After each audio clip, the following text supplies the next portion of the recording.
जय हिंद दोस्तों। ये यथार्थ है कि जितने लोग भी गणेश विसर्जन करते हैं उन्हें ये बिल्कुल पता नहीं होगा कि गणेश विसर्जन क्यों किया जाता है और इसका क्या लाभ है। हमारे देश में हिंदुओं की सबसे बड़ी विडंबना यही है कि देखा देखी में एक परंपरा चल पड़ती है जिसके पीछे का मर्म कोई नहीं जानता, लेकिन भयवश वो चलती रहती है। आज जिस तरह गणेश जी की प्रतिमा के साथ दुराचार होता है उसको देखकर अपने हिंदू मतावलंबियों पर बहुत ही ज्यादा तरस आता है और दुख भी होता है। शास्त्रों में एकमात्र गौ के गोबर से बने हुए गणेश जी या मिट्टी से बने हुए गणेश जी की मूर्ति के विसर्जन का ही विधान है। गोबर के गणेश एकमात्र प्रतीकात्मक हैं माता पार्वती द्वारा अपने शरीर के उपटन से गणेश जी को उत्पन्न करने का।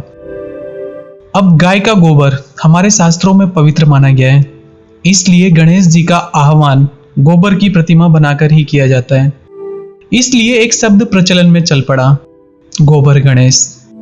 इसीलिए पूजा, यज्ञ, हवन इत्यादि करते समय गोबर के गणेश का ही विधान है, जिसे बाद में नदी या पवित्र सरोवर या जलाशय में प्रवाहित करने का विधान बनाया गया। अब आइए समझते हैं कि गणेश जी के विसर्जन का क्या कारण है। दोस्तों, भगवान वेद व्यास ने जब शास्त्रों की रचना प्रारंभ की तो देवताओं ने प्रथम पूज्य बुद्धि निदान श्री गणेश जी को वेद व्यास जी की सहायता के लिए गणेश चतुर्थी के दिन भेजा। वेद व्यास जी ने गणेश जी का आदर सत्कार किया और उन्हें एक आसन पर स्थापित एवं विराजमान किया। जैसे हम लोग जब गणेश चतुर्थी के दिन गणपति जी की प्रतिमा को अपने घर लाते हैं, वेद व्यास जी ने इसी दिन महाभारत की रचना प्रारंभ की या श्री गणेश किया। वेद व्यास जी बोलते जाते थे और गणेश जी उसको लिपिबद्ध करते जाते थे। लगातार 10 दिन तक लिखने के बाद अनंत चतुर्दशी के दिन इसका उपसंहार हुआ।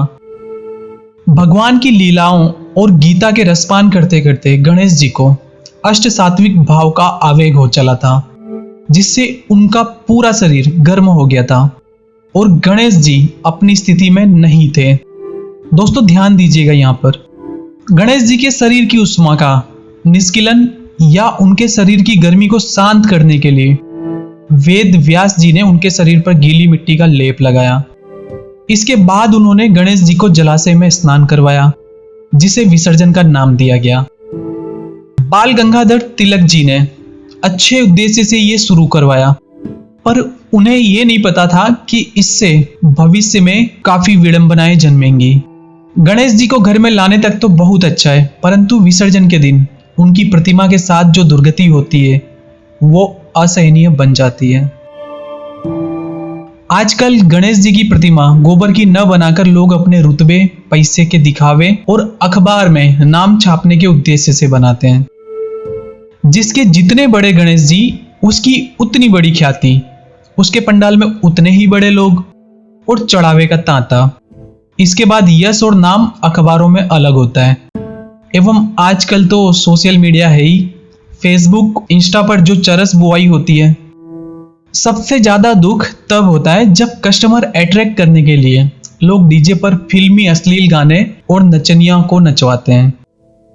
आप विचार करिए और हृदय पर हाथ रखकर बताइए, क्या यही उद्देश्य है गणेश चतुर्थी या अनंत चतुर्दशी का? क्या हमारे गणेश जी का यही सम्मान है?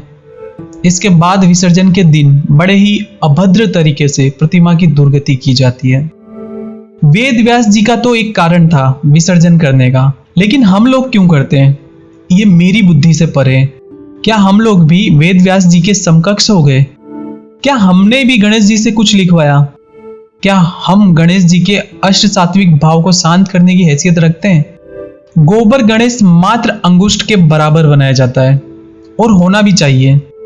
इससे बड़ी प्रतिमा या अन्य पदार्थ से बनी प्रतिमा के विसर्जन का शास्त्रों में निषेध है। और एक बात और कहना चाहूंगा, गणेश जी का विसर्जन बिल्कुल शास्त्रीय नहीं है। यह मात्र अपने स्वांत सुखाय के लिए बिना इसके पीछे का मर्म, अर्थ और अभिप्राय समझे लोगों ने बना दिया। एकमात्र हवन, यज्ञ, अग्निहोत्र के समय बनने वाले गोबर के गणेश का ही विसर्जन शास्त्रीय विधान के अंतर्गत आता है। प्लास्टर ऑफ पेरिस से बने, चॉकलेट से बने केमिकल पेंट से बने गणेश प्रतिमा का विसर्जन एकमात्र अपने भविष्य और उन्नति के विसर्जन का मार्ग है। इससे केवल प्रकृति, वातावरण, जलाशय, भूमि, हवा इत्यादि को नुकसान पहुंचता है। इस तरह के गणेश विसर्जन से किसी को एक अंश भी लाभ नहीं होने वाला। हाँ, बाजारीकरण, सेल्फी पुरुष, सेल्फी स्त्रियों को अवश्य लाभ मिलता है, लेकिन इससे आत्मिक उन्नति कभी नहीं मिलेगी। इसलिए इस तरह गणेश विसर्जन को रोकना एकमात्र शास्त्र अनुरूप है। चलिए माना कि आप अज्ञानतावश डर रहे हैं कि इतनी प्रख्यात परंपरा को हम कैसे तोड़ दें, तो करिए विसर्जन, लेकिन गोबर के गणेश बनाकर करिए और उनकी प्रतिमा एक अंगुष्ठ से बड़ी नहीं होनी चाहिए। मुझे पता है मेरी इस बात से कुछ कट्टर झट्टर बनने वालों को ठेस लगेगी और वो मुझे हिंदू विरोधी भी घोषित कर देंगे, पर मैं अपना कर्तव्य निभाऊंगा और सही बातों को आपके सामने रखता रहूंगा।